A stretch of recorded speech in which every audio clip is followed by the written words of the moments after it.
Welcome to the Jared and Nolan Show. This is Jared with an update to an update that is going before episode 3. It's June and this was supposed to be released in December. However, a series of life-changing events that included a robbery, an engagement, a study abroad in Spain, getting married, and a whole bunch of other stuff has significantly delayed the release of this episode. Nevertheless, Nolan and I are back at it, and to kick things off, we're going to be taking you back in time. First, to a message from me in January, and then to the beginning of the Me Too movement.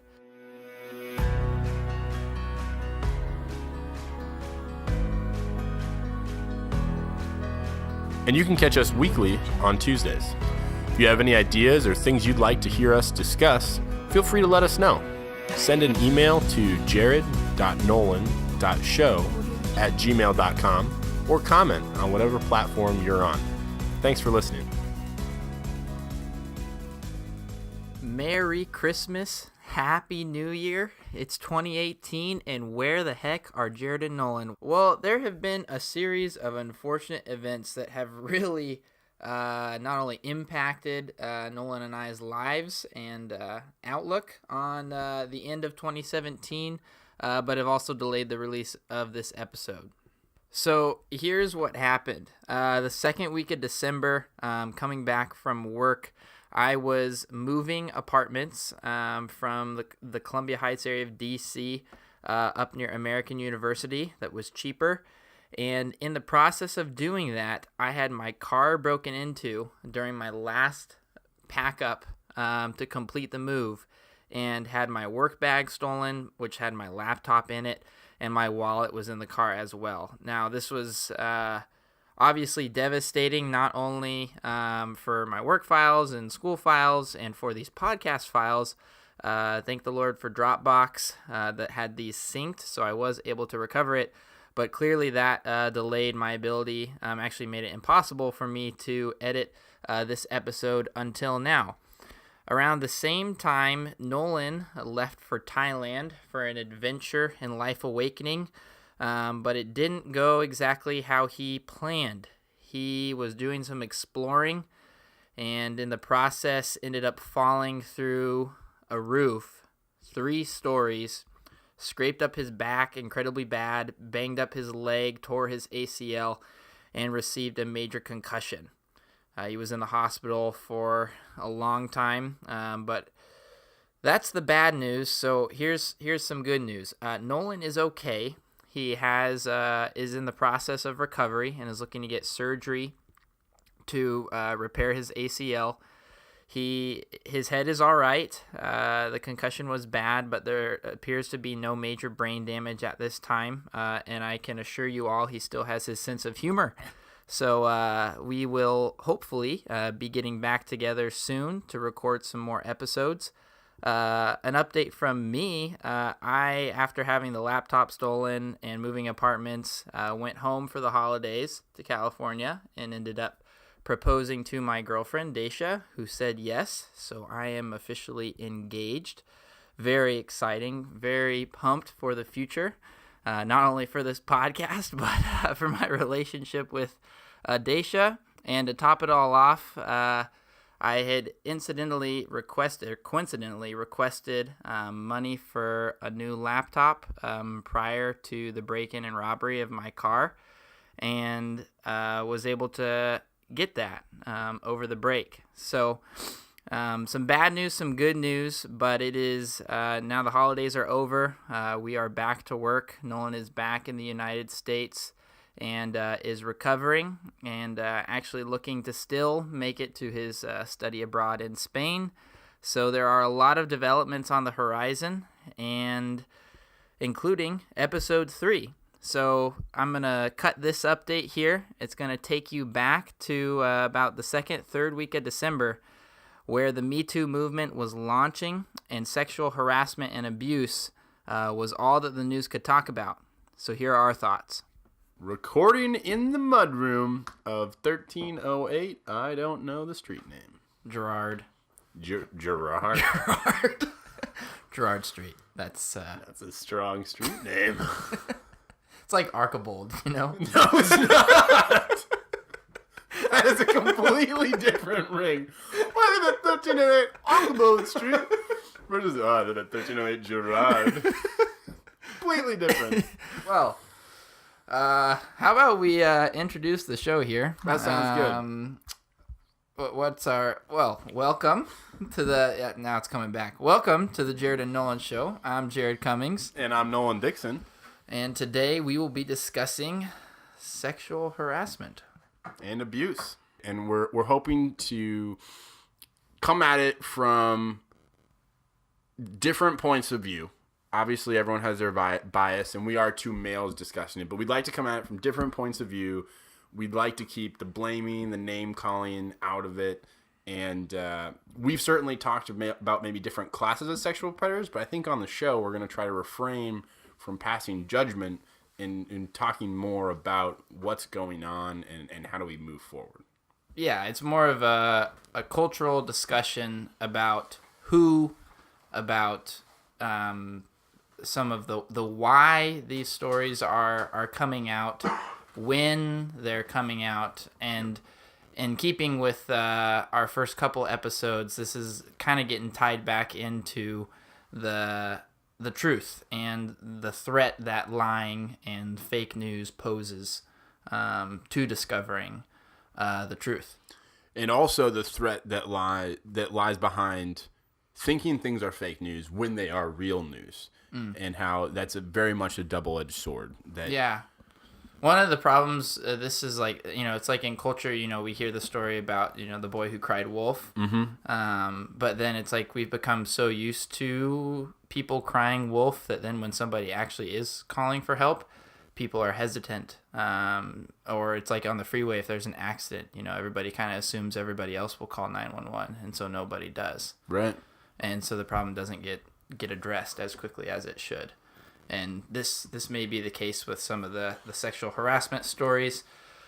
So to kind of give some background, sexual harassment has been in the news. Unless you've been living under a rock, no matter what news source you listen to or read or watch on TV, chances are you've heard some of the names like Harvey Weinstein, Bill O'Reilly, Roger Ailes, Matt Lauer, Elie Wiesel, Kevin Spacey, James Toback, a Hollywood screenwriter who was actually in an LA Times expose accused by over 300 women, Ben Affleck, George H.W. Bush, Chris Savino of Nickelodeon, Roy Price of Amazon Studios, Mark Halpin of ABC, Michael Oreskes of NPR, Lockhart Steele, editor of Vox, PBS and CBS host Charlie Rose, Senator John Conyers Jr., Senator Al Franken, and Senate candidate Roy Moore, along with some older examples of this, Bill Clinton, Senator Bates of California, and apparently there was also a representative that after he died, his journal, we should get the name on this, where he had written about his conquests and escapades. This was a testimony I was listening to on C-SPAN, where they were talking about this. So the point of listing off these names is simply to say that it's a big news story that isn't isolated to one person, isn't isolated to one industry, although a lot of these have been media based. Yes. And it doesn't seem to be going away. There seems to be new stories every day, every week, ever since the Harvey Weinstein story broke. Nevertheless, sexual harassment is not a term that to be thrown around, and there are different degrees of violence or harassment when it comes to sexual activity. So Nolan's done some research with the DOJ and has some important definitions for us.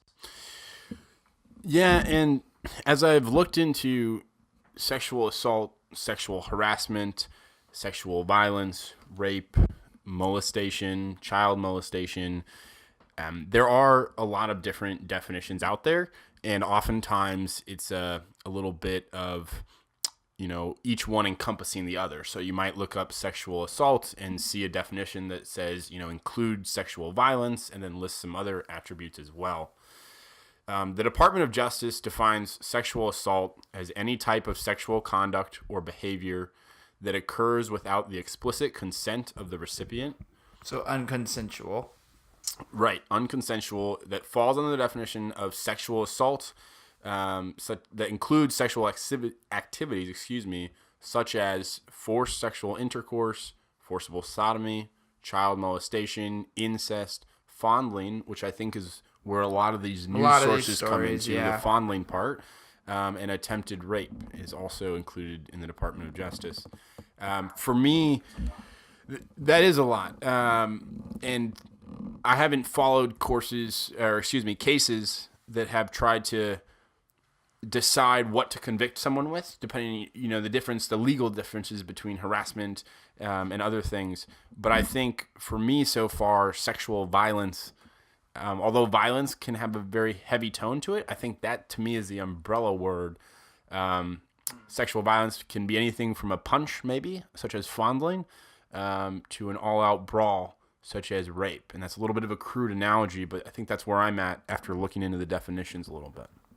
So I think maybe what I take away from that is, the accusation against George H.W. Bush, which was making a dirty joke and grabbing an actress from behind twice, is definitely inappropriate and not okay behavior, especially from someone of his stature representing the United States.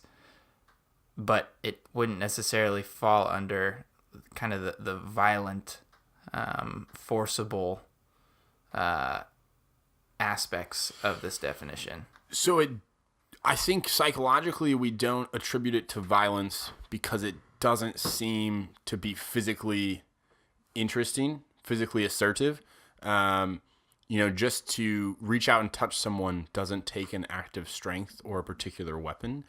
But I would say it would fall under that umbrella of sexual violence when we interpret it to also include some of the emotional and personality aspects. And this is where I think it does get really gray. And I think a lot of people, rightly so, say it differs based on the victim, how that victim experiences that. But that's very difficult to talk about legal definitions for an experience. So to wrap that up in direct answer to your question, Jared, I would say that those comments, those jokes, and the touching, because of their sexual nature, I think does fall under the umbrella of sexual violence, although I don't think we readily accept that in conversation today. So given those definitions, how are we to respond to stories coming from big names, from the President of the United States to the anchor you see on television to the actor you see on screen, even to the senator representing your state? Which, unfortunately, all those people that you've described have been in the news, right? And there's been a lot of talk about how this will continue because the tip of the iceberg so far is really just all we've seen. I think if it was we've talked about before, you got to read the story yourself. Unfortunately, a lot of news sources will take quotes out of context. They'll angle things different way. They might make it more serious. They might make it less serious. And with a lot of these stories, they're often evolving over days, if not weeks or months, because of different people coming forward with different stories, and then the back and forth between the victims and the accused. Yeah, and it's also important to take all of these stories with a grain of salt because they are accusations, and many of them are also what would legally be called an allegation. Right. So the evidence is still out to be decided whether or not that's actually true. And I think it is important to note that there are varying levels of severity. In my mind, making a joke is very different than when you start touching someone, which is also very different than something as serious as rape. So while I'm not trying to say that any level of that is okay, I think when we do digest these stories, it's important to understand the facts of the event, or the alleged facts, the different recounts, and to give yourself, like you said, some context on what actually went on. And we don't want to, I think it's important to remember in the United States of America, you're innocent until proven guilty in the legal system. But you're not necessarily innocent in the eyes of the public. I think that's what we've seen with these stories. And it's tough because I think some people use the innocent until proven guilty to shame or to unduly burden the accuser. So the victim feels attacked by that line rather than empowered.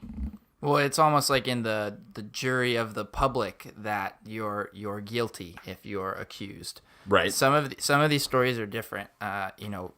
When a similar account is corroborated by dozen to 2 dozen to I can't believe that Hollywood screenwriter 300 women wrote into the LA Times. I mean, that's really disturbing. I think at that point there's a trend where it's kind of like this there's too many for this to be a coincidence or an isolated incident. The more evidence there is, I think the more and more difficult it is to think that there is a different reality. But as we were talking about, if multiple people are coming forward saying, well, there was an inappropriate advance made that made me feel uncomfortable, I think that's different than if multiple women are saying, multiple people are saying that people force themselves on. So there's a difference between, in my mind, a sexual predator and someone that is sexually inappropriate or socially unaware. Ooh. I think those are great distinctions. I think, unfortunately, a lot of these stories get conjumbled into one. Yes. And that's definitely not what we intend to do by listing those names.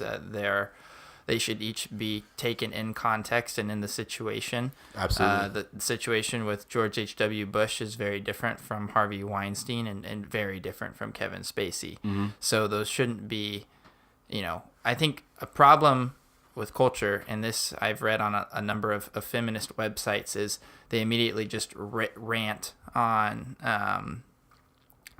men in positions of power and patriarchy. And I don't know that that's, while they may feel justified in making that complaint, I don't know that it's fair to take some of these instances and then just whitewash men in general, men in positions of power, as all doing this, because that's not the case. You're right. I think it's important not to paint with such a broad brush. But I also think one of the important things to focus on there is power. So whether or not it's a male in power, I think we do see that power in any situation can lead to that person abusing it, right? Power corrupts. Absolute power corrupts absolutely. Lord Acton, yes. That's a good quote. You probably didn't know that's where it came from. I'm not sure that is the original. Lord Acton? Pretty sure that's the OG source. For those out there listening, I believe Jared just said that Lord Acton is the original gangster quote for the corrupting power, the corruption of power. But I thought it stand for original guy. Oh, it very well may. The verdict is out. The verdict is out on that. And we'll take a quick break to research that, actually. That sounds good, Jared. Be back in a few.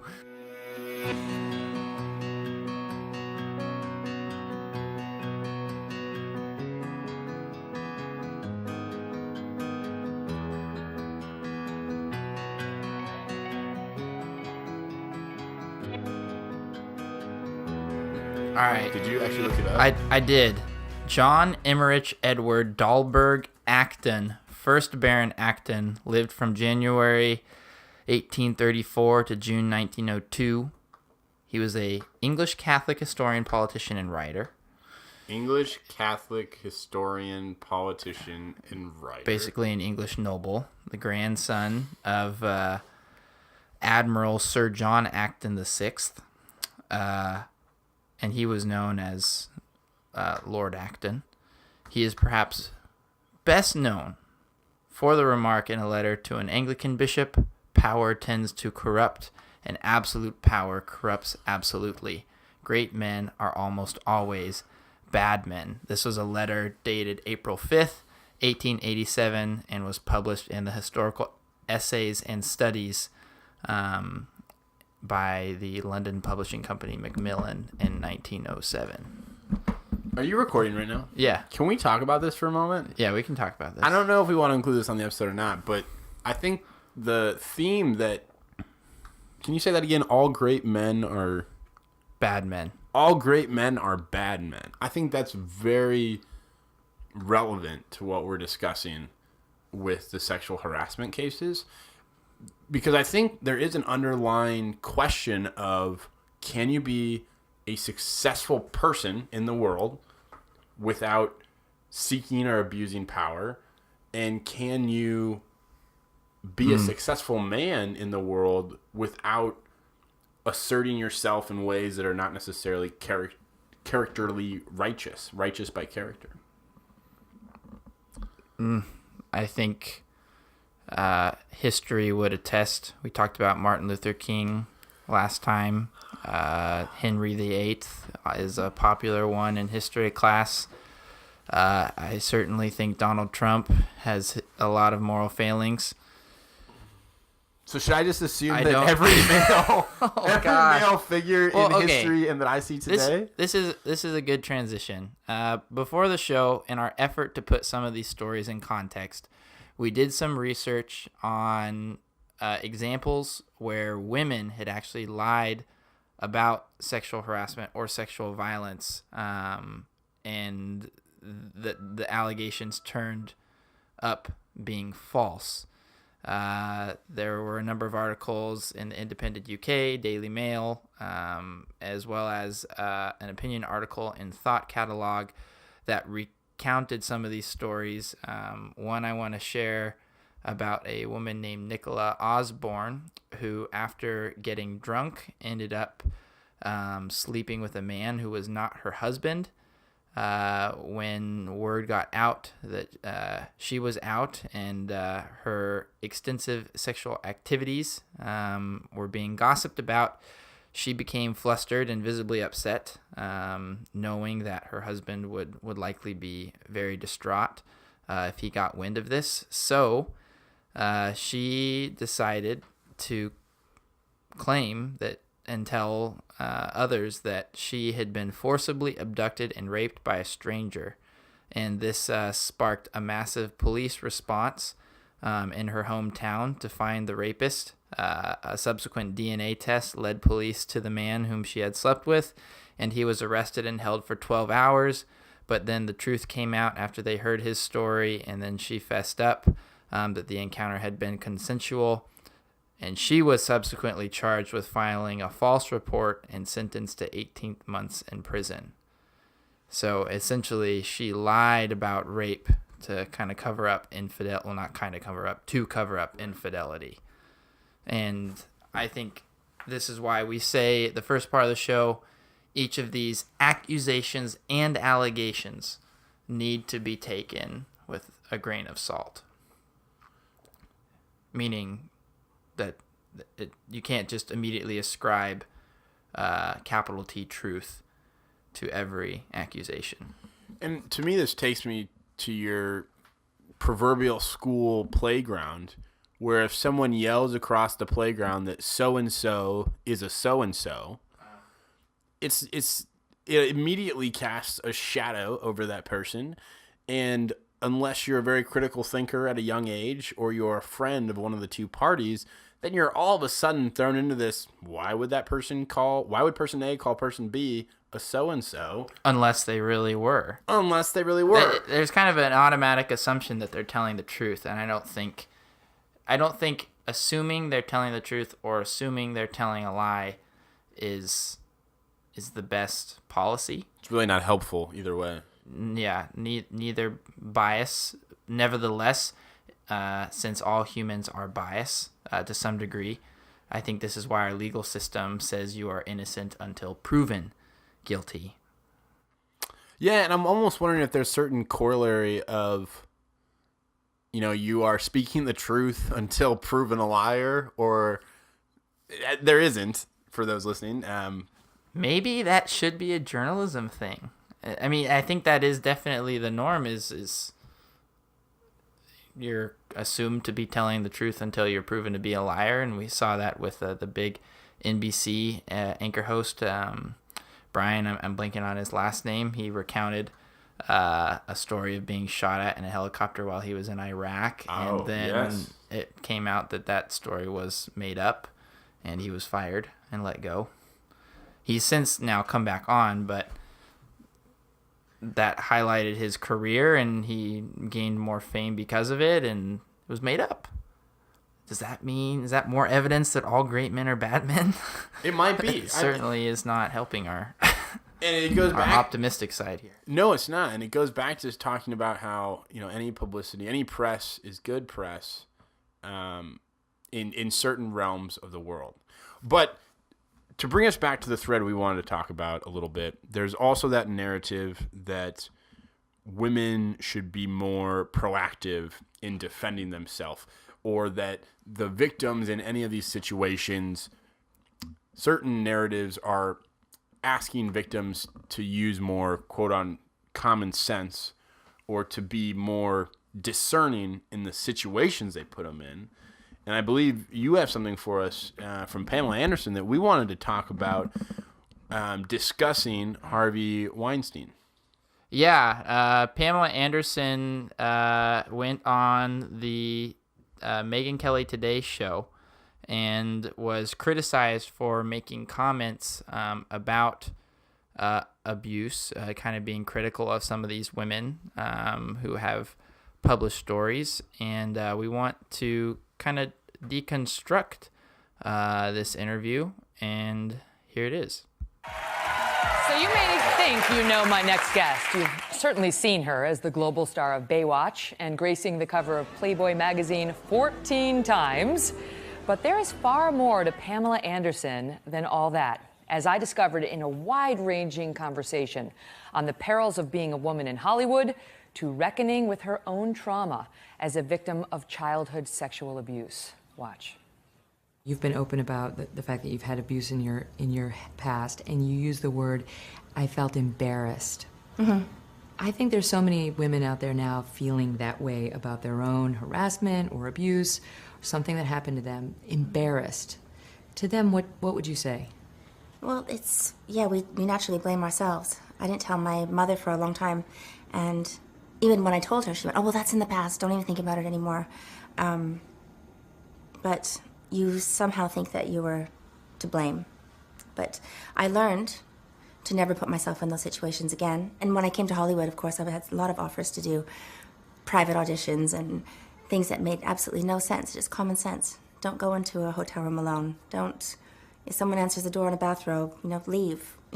There's these things that are common sense, but I know Hollywood is very seductive, and people want to be famous, and sometimes you think you're going to be safe and with an adult in the room, or I don't know where this security comes from, but somehow I dodged it all. I've been offered lots of things, a condo and a Porsche to be someone's number one girl, and I just naively said, well, there must be number two then, so I'm not interested. Or just money, homes, roles in movies. And I just didn't want to do it that way. I understand. So before going on, she says, I didn't want to do it that way. And I think this is where some of the criticism comes, is she's almost, the interview goes on, but there's a little bit of an insinuation that maybe there are some other women who did want to do it that way, or did go into the hotel room or put themselves in compromising situations to get ahead. Right. And I agree. I applaud her for her path and for wanting to stick to that. But what she isn't saying makes it seem like there might be that other perspective on anybody trying to use certain methods to either get ahead by, say, sleeping with someone, or with the culture we're in today, to bring press and publicity to themselves by putting them in this victim bucket. I think that's a terrible thing to think about, but not out of the realm of possibility. Yeah, I mean, a couple names that come to mind that received a lot of fame and publicity from these type of events, whether rightly or wrongly so. I want to disclaimer this. I think some women feel like they don't have any way out, and they feel trapped by the situation. Yeah. And others, like Pamela is in her own story saying here, that she, deliberately made sure to get out while she could. And there's a huge discussion that could be had about sex trafficking and women being trapped and imprisoned in that industry, and that is horrific.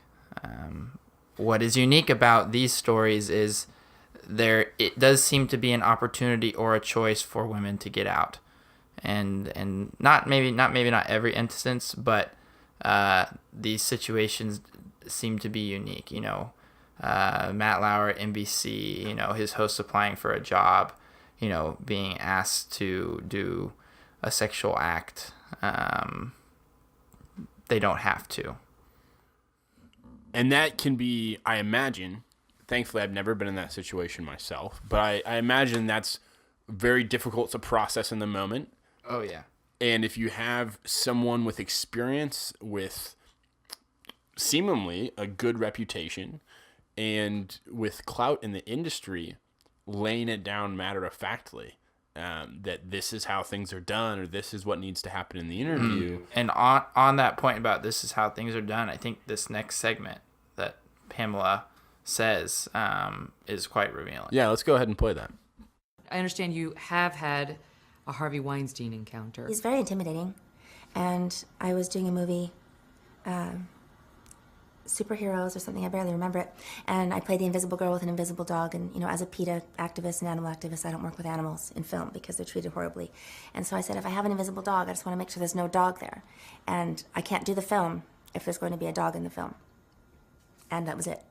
And then he called and said, you little, you're so lucky that I put you in a film, and you're Pamela Anderson, you don't deserve anything. If you don't do this, you'll never work in this town again, and this whole thing. And I was like, never in my life I've been talked about. And I've had some really bad boyfriends, and I've never been talked to this way. Were you surprised when you heard all the women coming out about him? No. I think it was common knowledge. Whoa. Yeah. Common knowledge? Yikes. And that is just coming... Scary things, common knowledge, so that, like you're saying, people have a sense of what they're dealing with. And then how long has this man's career gone on where it's been unquestioned or just accepted as part of his normal process? Or okay? Are people looking the other way?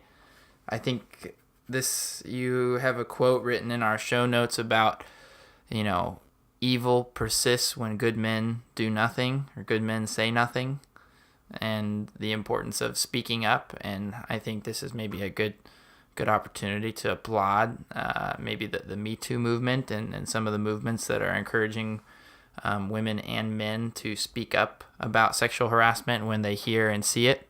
Yes, absolutely. And that awareness is the first step. Being aware that that's there, so that someone such as Harvey Weinstein has that process for his own interactions, and then being aware that there are alternatives, that as a male or female, you're not supposed to. The reality is not an abusive relationship. The reality is not being asked to do sexual favors to get what you want or to have an opportunity. Like, you don't have to do these things. There are alternative ways, and there are people that want to help you achieve professional goals and also achieve personal relationships and emotions without having to go through that trauma of. So don't buy the lie that the quote-unquote industry is selling you, that you have to do this and then not talk about it or not come out about it or not speak about it if you want to work here in this town. Absolutely. And don't feel ashamed if you feel like you're on the outside, or if someone propositions you. None of that. Someone coming to you, someone bringing that to you, someone touching you, none of that is the person's fault. It's the aggressor that is making that part of the conversation, that's making that invitation, that's their responsibility. And you have options in how you respond. And I think all of these stories are evidence that those options are becoming more widely available and more accepted by society. I think this is good. So let's kind of recap sexual harassment and abuse.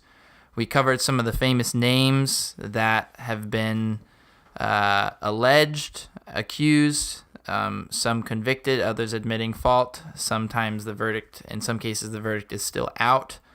We also kind of touched on contextually that this is not just harassment. This is not just abuse. These stories range anything from inappropriate behavior, locker room talk, and all the way up to actual times of violence. Yes. Where it's illegal and people need to be imprisoned and punished for those. What are your big takeaways? I think overall it's inspiring that we're having a more open conversation about this.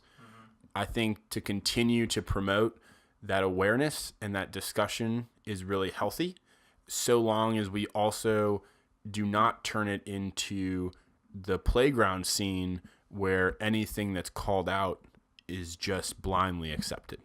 Mm-hmm.